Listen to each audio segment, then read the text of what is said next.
So Dr. Karen Rentas again, my great friend and psychologist, we were talking about, I'm in the office, I'm having a dialogue with either a coworker or an employee or in the practice, and they start to cry or they get angry or they have strong emotions in the room. How do I handle that? What am I supposed to do? So what's the problem? Is someone is crying or Yeah, angry? yeah. I don't think that, I think that when someone has a reaction like that, that means that that person is absorbing whatever you are saying. And I think that it's okay. If someone is crying or becoming angry, I think that we could allow the person to have, that reaction. And, how can we manage that? If I'm meeting with an employee and she's crying or he is crying, it's okay to, have a moment of silence.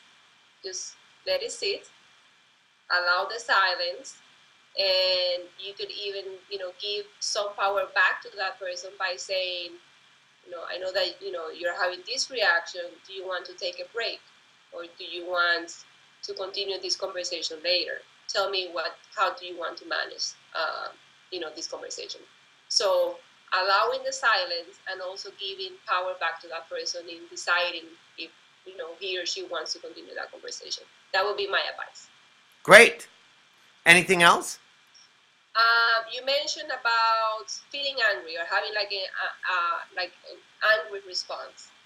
As long as we are not concerned about our own safety, it is okay to have, to sense that the other person is feeling angry. It's just another emotion, and it is fine. One thing with anger is that, again, we can, give some power back to the person.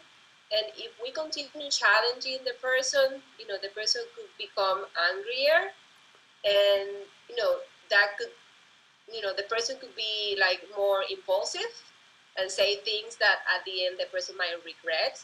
So when the person is angry, it's a good idea, okay, you want to take a break, giving the chance to that person to recollect herself or himself, and then come back whenever the person feels better. That's very good advice. Now, one other thing, what if when we leave this meeting, they give me the cold shoulder? They give me the silent treatment out in the workplace. What do I just live with that? What do I do with they're not going to talk to me now for a couple of days? Well, I think if someone is giving you the silence treatment, I think we could take that as a form of communication. It could mean so many things. It could mean that the person is angry, it's sad, or it could simply mean that the person doesn't have anything to say, or the person doesn't know what to say. So it could mean a lot of things, but it's a form of communication.